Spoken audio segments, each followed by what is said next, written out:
안녕하세요. 일교구를 담당하고 있는 정지만 목사입니다. 오늘 여러분들과 함께 살펴볼 말씀은 민수기입니다. 민수기는 백성, 민, 셈, 수, 기록할 기, 이 백성의 수를 이야기한다는 뜻을 가지고 있는데요.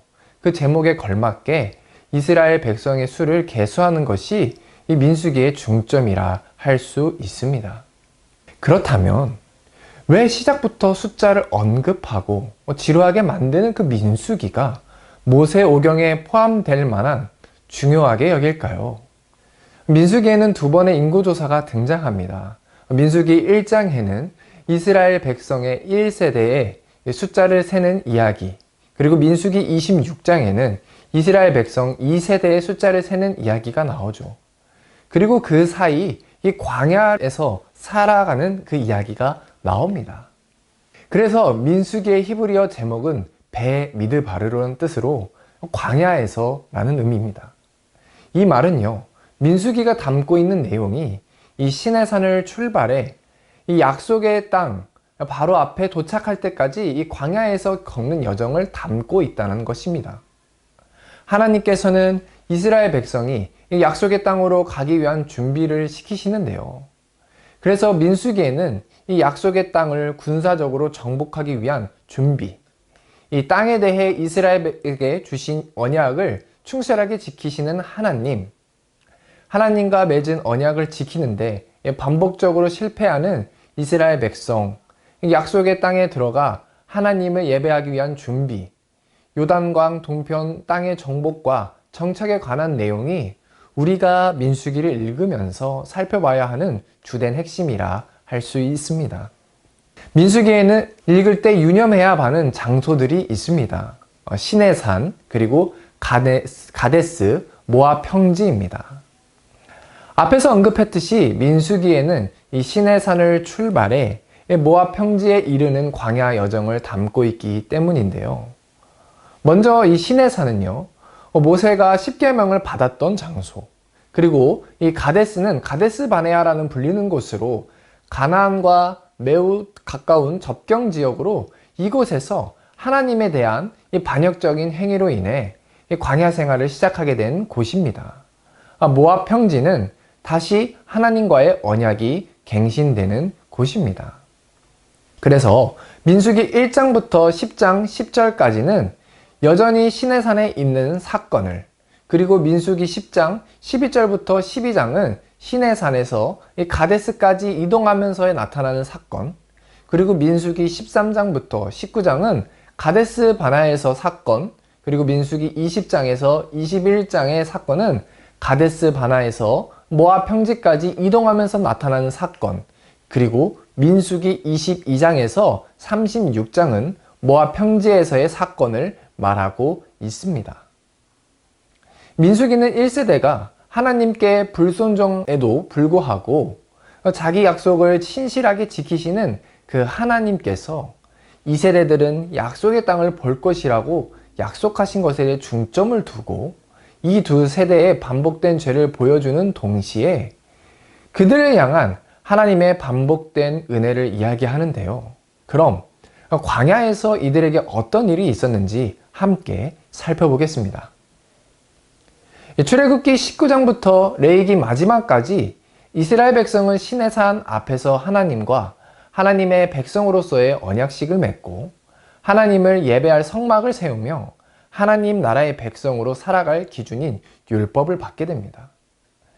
이제 약속의 땅으로 가기 위해 이스라엘 백성에게 남긴 건 이 가나안 땅을 들어가기 위해서 가나안 주민들과 싸우기 위한 전쟁을 준비해야 했는데요. 민수기 1장에 나타난 인구조사는 전쟁을 할 수 있는 사람들의 인구조사였습니다. 그리고 민수기 2장에 보면 이 인원들이 하나님의 성막을 중심으로 진영을 갖추게 됩니다.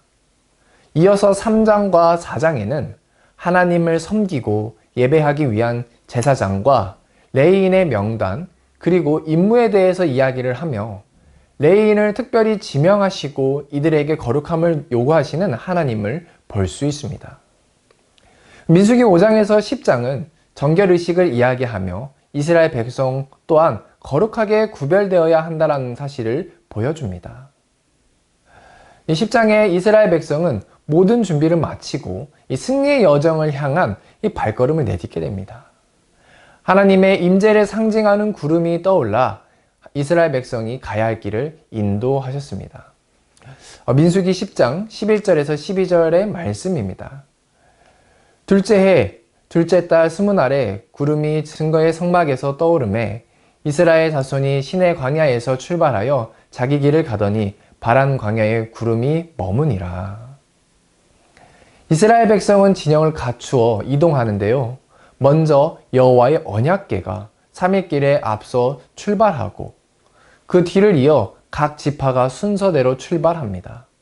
그런데 이 민수기 11장부터 이 약속의 땅을 향한 승리의 행진이 아닌 끊임없이 반복되는 반역과 실패를 보게 됩니다.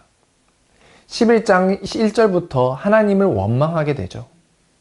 여호와께서 들으시기에 이 백성이 악한 말로 원망하고 또 여호와께서 들으시고 진노하사 여호와의 불이 그들 중에 붙어서 진영 끝을 사르게 하시매. 또 4절에서는 만나에 만족하지 못하고 고기가 먹고 싶다고 불평불만하며 12장에는 모세의 최측근이라 할 수 있는 모세의 형과 누나 이 미리암과 아론도 모세를 원망합니다. 이렇게 이스라엘 백성은 하나님을 원망하고 모세의 리더십을 거부합니다. 결국은 하나님께서 이들을 심판하시게 되어버리는데요. 민수기 13장에 보면 가나안 땅을 40일 동안 정탐하게 됩니다. 그러나 갈렙과 여호수아를 제외한 10명의 정탐꾼들은 가나안 땅의 부요함과 비옥함에는 인정하지만 그 땅의 성읍들은 크고 그 땅 거주민들은 모두 거인이어서 우리는 그들 앞에서 메뚜기와 같다 하며 정복하는 것은 불가능하다고 한 목소리를 이야기합니다. 그 이야기를 들은 이스라엘 백성은 14장에 하지 말아야 할 말을 합니다. 민수기 14장 2절에서 3절 말씀입니다. 우리가 애굽 땅에서 죽었거나 이 광야에서 죽었으면 좋았을 것을 애굽으로 돌아가는 것이 낫지 아니하랴. 이에 하나님께서는 이들의 말대로 40년 동안 광야에서 방황하게 하며 죽게 하십니다. 그렇다고 해서 하나님은 이스라엘 백성을 포기하신 것이 아닙니다. 아브라함에게 약속하신 말씀을 끝까지 이루어 가셨습니다.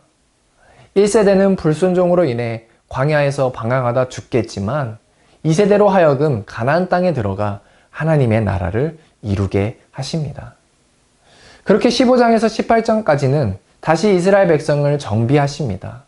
하나님께 드리는 제사와 예배를 회복하여 하나님을 이들의 삶의 중심이 되게 하시고 또 모세와 아론의 리더십을 재확인시켜서 제사장과 레위인을 정결하게 하십니다. 그러나 20장에서 21장에는 또다시 넘어지고 실패하는 이스라엘 백성의 모습을 볼 수 있습니다.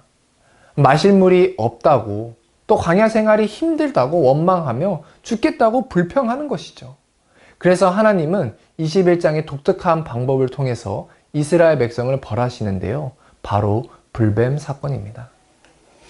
이 사건으로 이스라엘 백성은 죽을 위기에 처하자 하나님께 도움을 요청하고 하나님께서는 놋뱀을 통해서 이들을 구원하십니다. 이제 이스라엘 백성은 광야 생활을 마치고 요단강 동편 땅을 점령하여 약속의 땅이 보이는 모압 평지에 이르게 됩니다.